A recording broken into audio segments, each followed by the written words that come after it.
वीरों की धरती ई बुंदेलखंड पे रहवे वारे सबई जनन खा हमारी तरफ से हाथ जोड़ के राम राम पहुंचे।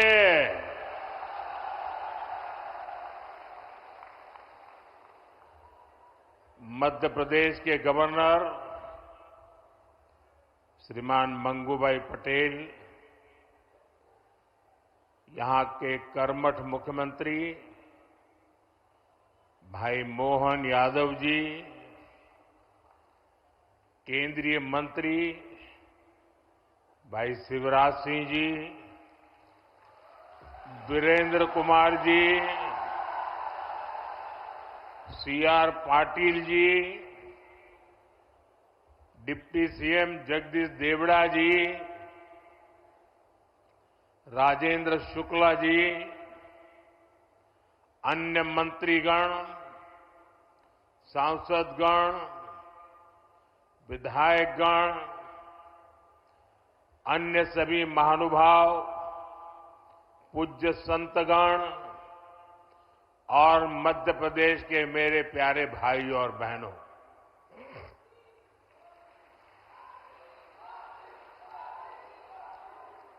आज पूरे विश्व में क्रिसमस की धूम है। मैं देश और दुनिया भर में उपस्थित ईसाई समुदाय को क्रिसमस की ढेर सारी बधाई देता हूं। मोहन यादव जी के नेतृत्व में बनी भाजपा सरकार का 1 साल पूरा हुआ है। मध्य प्रदेश के लोगों को, भाजपा के कार्यकर्ताओं को मैं बहुत बहुत बधाई देता हूं।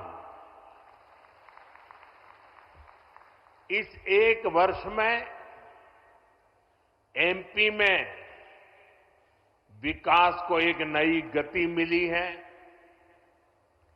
आज भी यहां हजारों करोड़ रुपए की विकास परियोजनाओं की शुरुआत हुई है। आज ऐतिहासिक केन बेतवा लिंक परियोजना का, दौधन बांध का शिलान्यास भी हुआ है। ओमकारेश्वर फ्लोटिंग सोलर प्लांट, उसका भी लोकार्पण हुआ है। और ये मध्य प्रदेश का पहला फ्लोटिंग प्लांट है।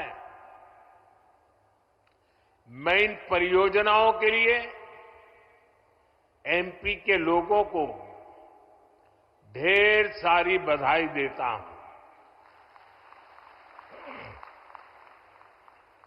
साथियों, आज हम सभी के लिए बहुत ही प्रेरणादायी दिन है। आज श्रद्धेय अटल जी की जन्म जयंती है।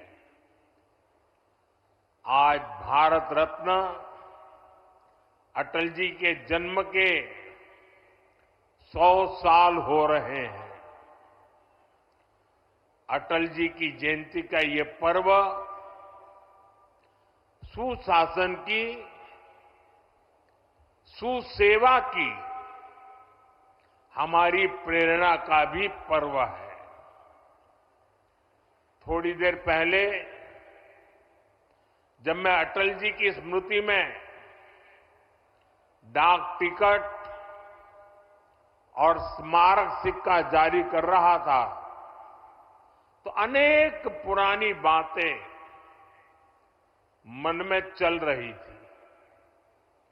बरसों बरसों तक उन्होंने मुझ जैसे अनेक कार्यकर्ताओं को सिखाया है, संस्कारित किया है।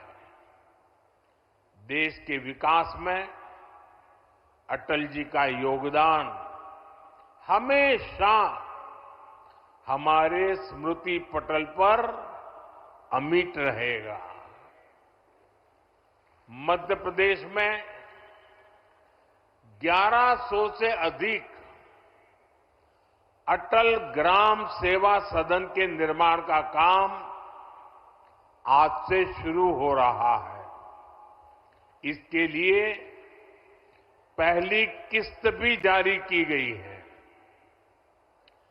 अटल ग्राम सेवा सदन गांवों के विकास को नई गति देंगे। साथियों, हमारे लिए सुशासन दिवस सिर्फ एक दिन का कार्यक्रम भर नहीं है। गुड गवर्नेंस, सुशासन भाजपा सरकारों की पहचान है। देश की जनता ने लगातार तीसरी बार केंद्र में भाजपा की सरकार बनाई। मध्य प्रदेश में आप सभी लगातार भाजपा को चुन रहे हैं। इसके पीछे सुशासन का भरोसा ही सबसे प्रबल है। और मैं तो जो विद्वान लोग हैं, जो लिखा पट्टी एनालिसिस करने में माहिर है, ऐसे देश के गणमान्य लोगों से आग्रह करूंगा कि जब आजादी के 75 साल हो चुके हैं तो एक बार इवैल्यूएशन किया जाए। 100-200 विकास के, जनहित के, गुड गवर्नेंस के पैरामीटर निकाले जाएं और फिर जरा हिसाब लगाएं कि कांग्रेस सरकारें जहां होती हैं वहां क्या काम होता है, क्या परिणाम होता है। जहां लेफ्ट वालों ने सरकार चलाई, कम्युनिस्टों ने सरकार चलाई, वहां क्या हुआ। जहां परिवारवादी पार्टियों ने सरकार चलाई, वहां क्या हुआ। जहां मिलीजुली सरकारें चली, वहां क्या हुआ। और जहां जहां भाजपा को सरकार चलाने का मौका मिला, वहां क्या हुआ। मैं दावे से कहता हूं, देश में जब जब भाजपा को जहां जहां भी सेवा करने का अवसर मिला है, हमने पुराने सारे रिकॉर्ड तोड़ के जनहित के, जन कल्याण के और विकास के कामों में सफलता पाई है। निश्चित मानदंडों पर मूल्यांकन हो जाए, देश देखेगा कि हम जन सामान्य के प्रति कितने समर्पित हैं। आजादी के दीवानों ने जो सपने देखे थे, उन सपनों को साकार करने के लिए हम दिन रात पसीना बहाते हैं। जिन्होंने देश के लिए खून बहाया, उनका रक्त बेकार न जाए, हम अपने पसीने से उनके सपनों को सींच रहे हैं। और सुशासन के लिए अच्छी योजनाओं के साथ ही उन्हें अच्छी तरह लागू करना भी जरूरी है। सरकार की योजनाओं का लाभ कितना पहुंचा, ये सुशासन का पैमाना होता है।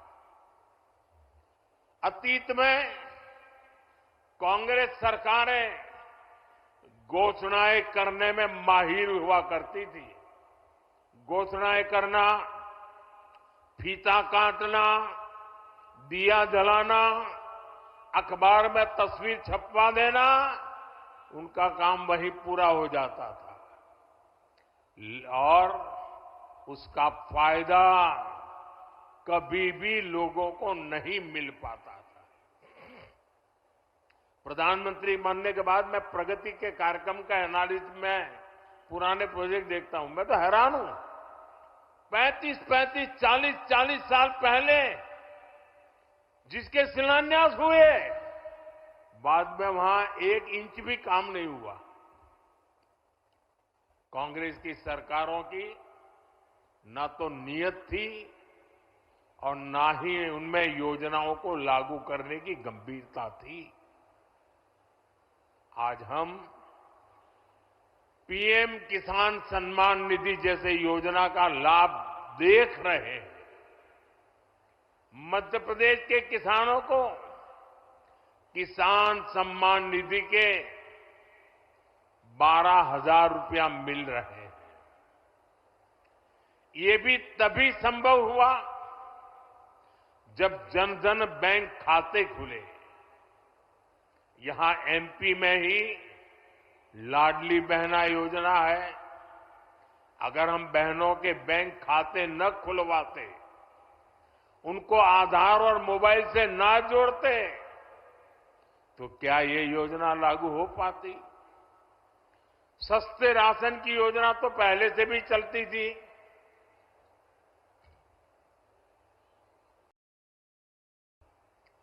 लेकिन गरीब को राशन के लिए भटकना पड़ता था।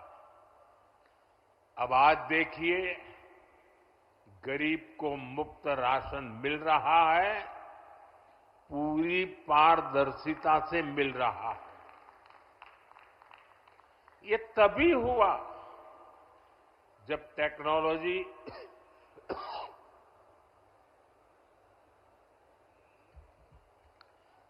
टेक्नोलॉजी लाने के कारण फर्जीवाड़ा बंद हुआ।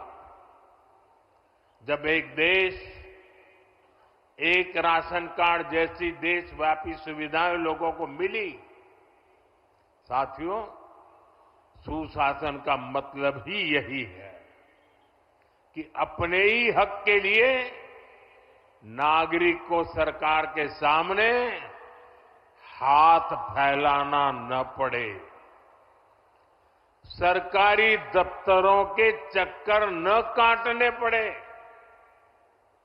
और यही तो सैचुरेशन की 100% लाभार्थी को 100% लाभ से जोड़ने की हमारी नीति है। सुशासन का यही मंत्र भाजपा सरकारों को दूसरों से अलग करता है।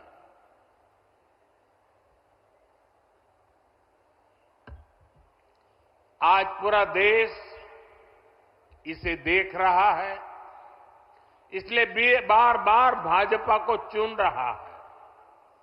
साथियों, जहां सुशासन होता है, वहां वर्तमान चुनौतियों के साथ ही भविष्य की चुनौतियों पर भी काम किया जाता है। लेकिन दुर्भाग्य से देश में लंबे वक्त तक कांग्रेस की सरकारें रही। कांग्रेस गवर्नमेंट पर अपना जन्मसिद्ध अधिकार समझती है, लेकिन गवर्नेंस का उससे 36 का नाता रहा है। जहां कांग्रेस, वहां गवर्नेंस हो ही नहीं सकती। इसका बहुत बड़ा खामियाजा दशकों तक यहां बुंदेलखंड के लोगों ने भी भुगता है। पीढ़ी दर पीढ़ी यहां के किसानों, यहां की माताओं बहनों ने बूंद बूंद पानी के लिए संघर्ष किया। ये हालात क्यों बने? क्योंकि कांग्रेस ने कभी जल संकट के स्थायी समाधान के बारे में सोचा ही नहीं। साथियों, भारत के लिए नदी जल का महत्व क्या है, इसको समझने वाले पहले लोगों में, और आपको भी जब बताऊं तो आश्चर्य होगा, यहां किसी को भी पूछ लीजिए, हिंदुस्तान में किसी को पूछ लीजिए कि देश आजाद होने के बाद सबसे पहले जल शक्ति, पानी का सामर्थ्य, पानी के लिए दूरंदर्शी आयोजन, इसके विषय में किसने सोचा था, किसने काम किया था? यहां मेरे पत्रकार बंधु भी जवाब नहीं दे पाएंगे। क्यों? जो सच्चाई है उसको दबा के रखा गया, उसे छिपा करके रखा गया और एक ही व्यक्ति को क्रेडिट देने के नशे में सच्चे सेवक को भुला दिया गया। और आज मैं बताता हूं, देश आजाद होने के बाद भारत की जल शक्ति, भारत के जल संसाधन, भारत में पानी के लिए बांधों की रचना, इन सब की दूरदृष्टि किसी एक महापुरुष को क्रेडिट जाती है तो उस महापुरुष का नाम है बाबा साहब आंबेडकर।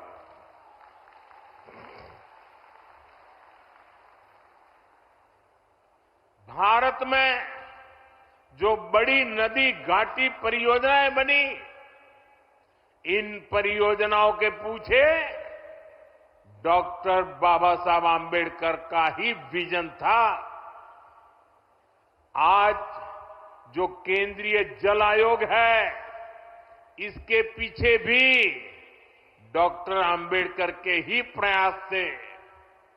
लेकिन कांग्रेस ने कभी जल संरक्षण से जुड़े प्रयासों के लिए, बड़े बांधों के लिए बाबा साहब को श्रेय नहीं दिया, किसी को पता तक नहीं चलने दिया।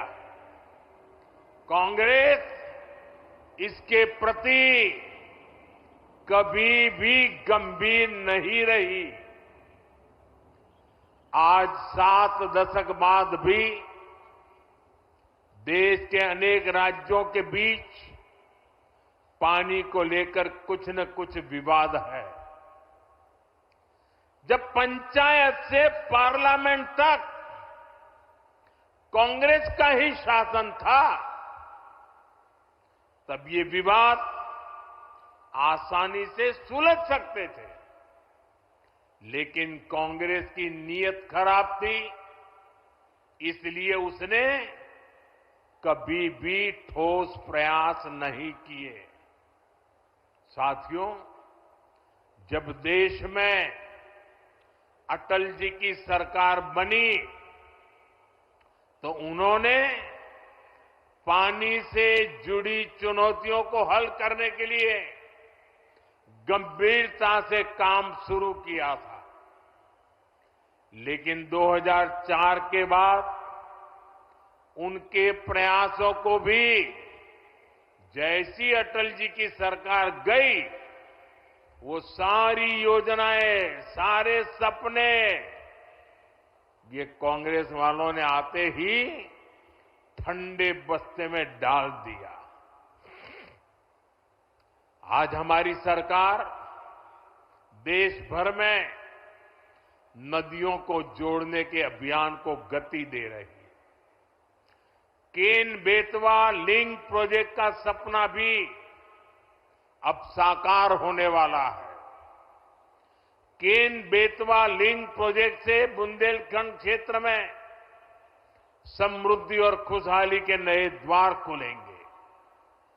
छतरपुर, टीकमगढ़, निवाड़ी, पन्ना, दमोह और सागर सहित मध्य प्रदेश के 10 जिलों को सिंचाई सुविधा का लाभ मिलेगा।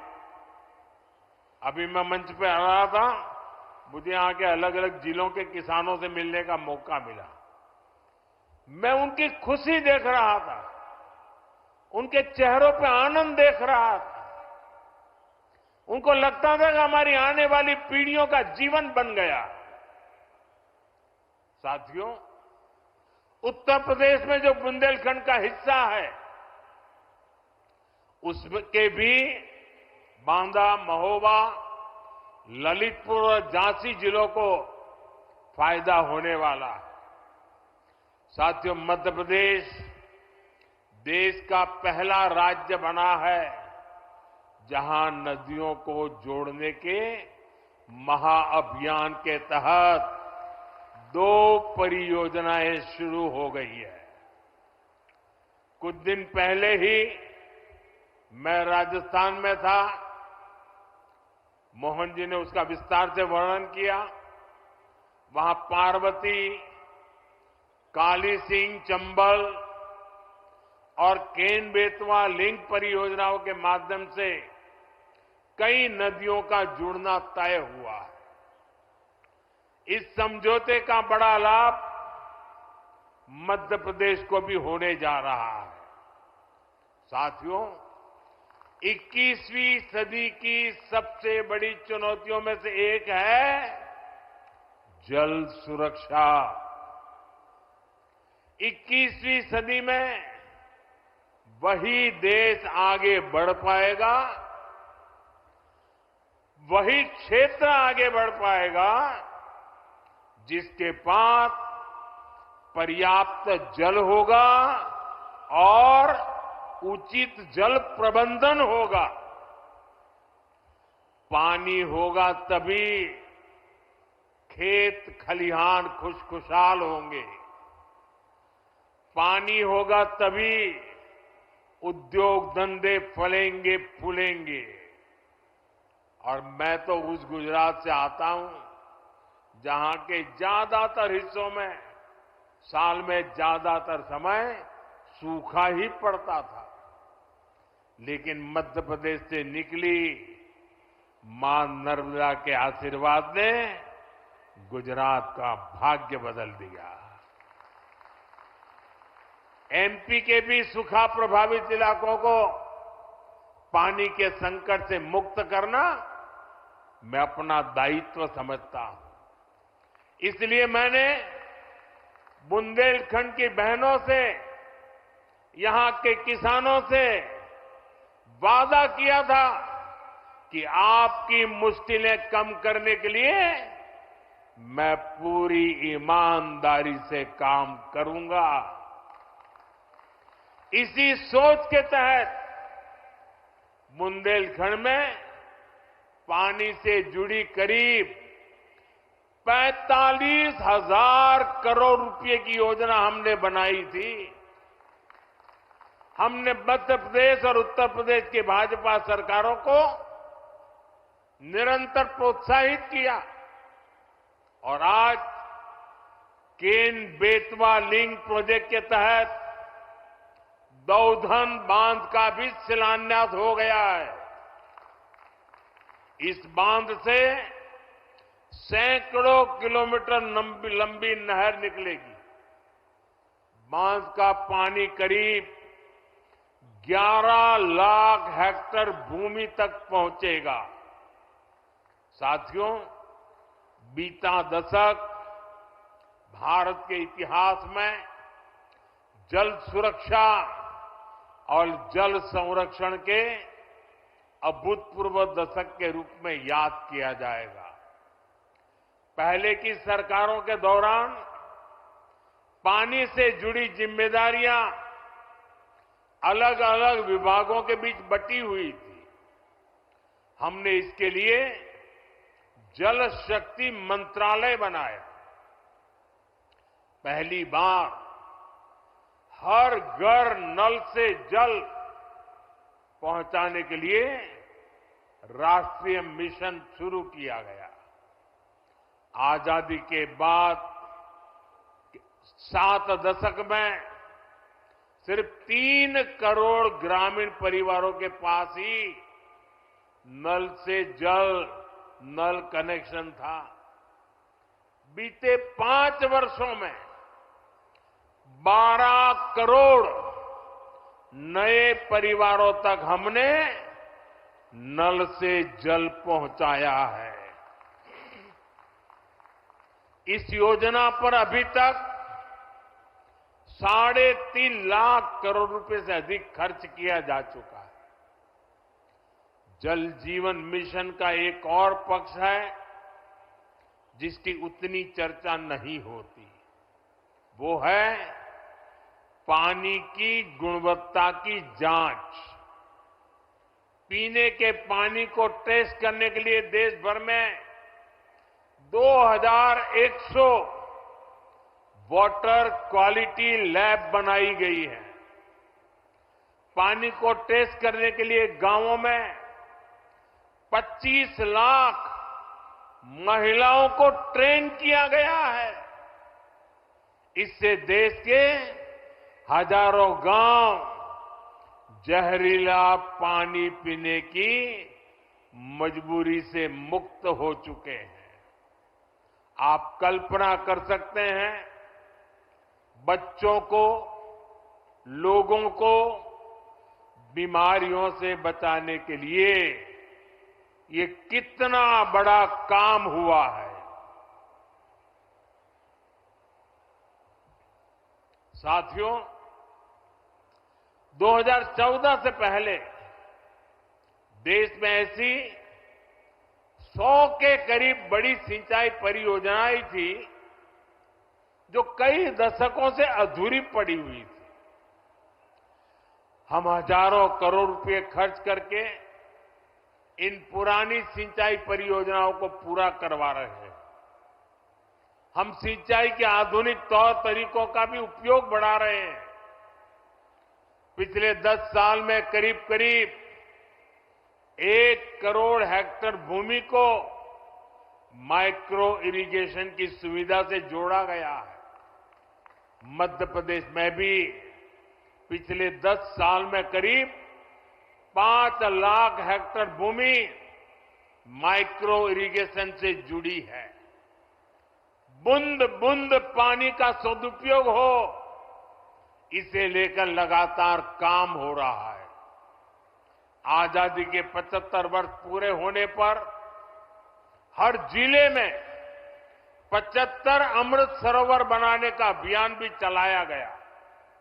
इसके तहत देश भर में 60,000 से ज्यादा अमृत सरोवर बनाए गए। हमने देश भर में जल शक्ति अभियान कैच द रेन भी शुरू किया है। आज देश भर में 3 लाख से अधिक रिचार्ज वेल बन रहे हैं और बड़ी बात यह कि इन अभियानों का नेतृत्व जनता जनार्दन खुद कर रही है।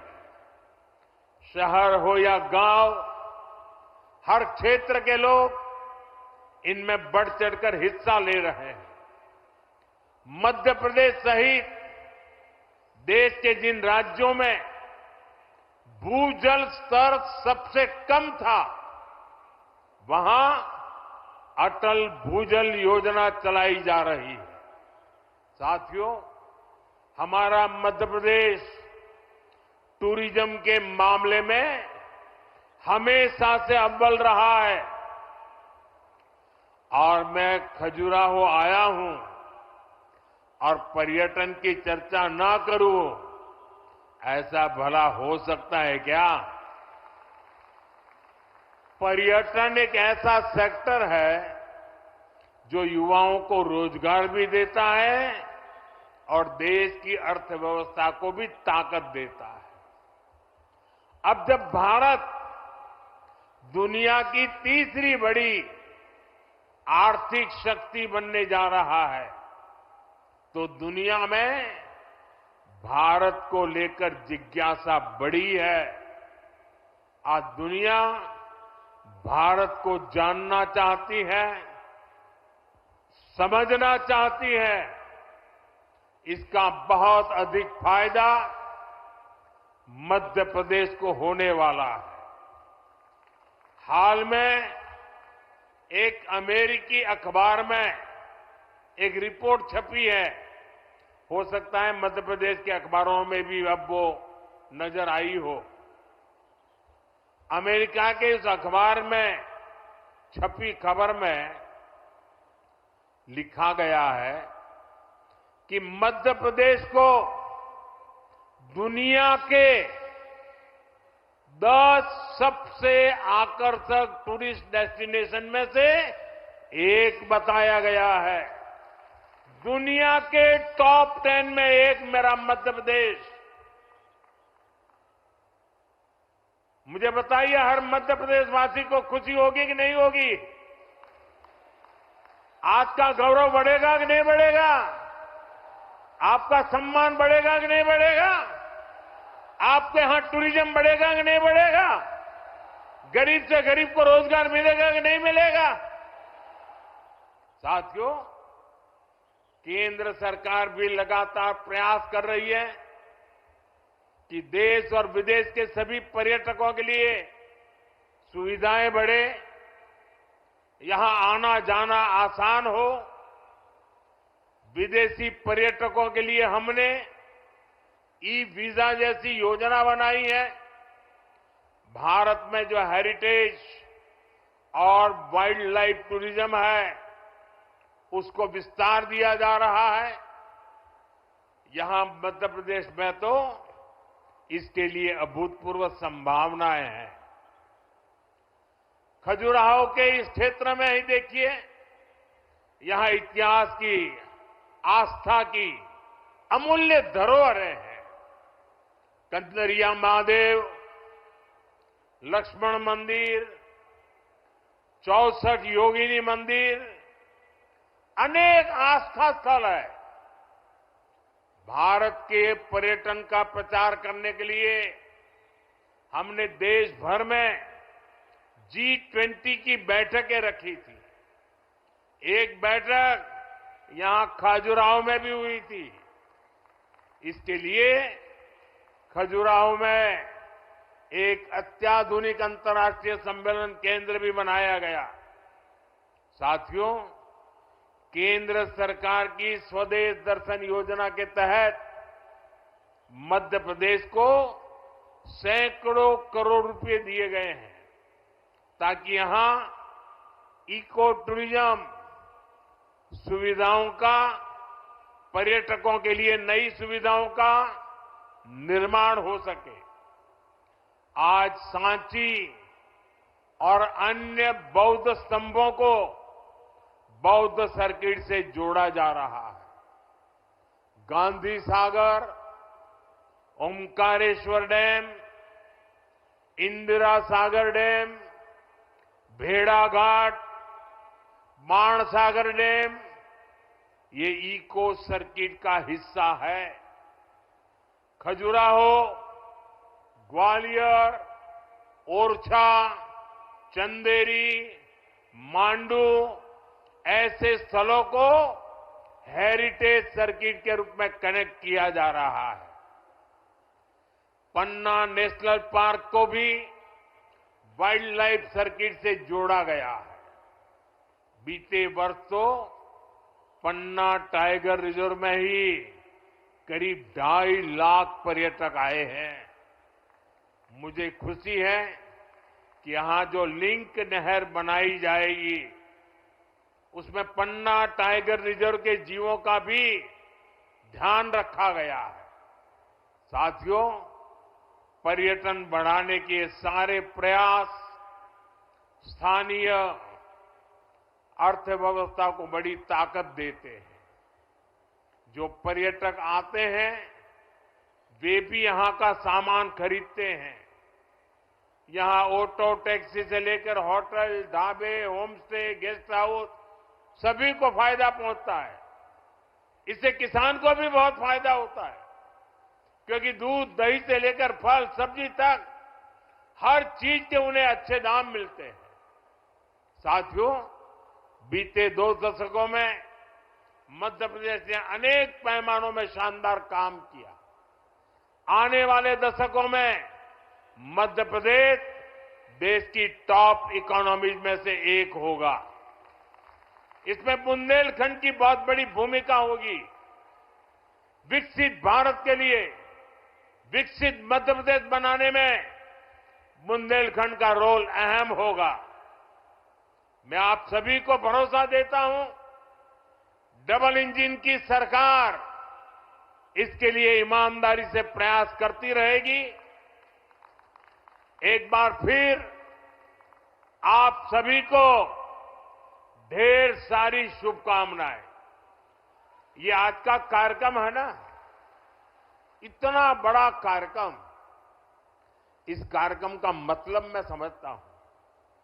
इतनी बड़ी संख्या में माताओं बहनों का आने का मतलब समझता हूं, क्योंकि ये पानी से जुड़ा काम है और हर जीवन से जुड़ा हुआ होता है पानी। और ये आशीर्वाद देने के लिए लोग आए ना, उसका मूल कारण पानी है। पानी के लिए काम कर रहे हैं और आपके आशीर्वाद से हम इन कामों को निरंतर करते रहेंगे। मेरे साथ बोलिए, भारत माता की, भारत माता की, भारत माता की।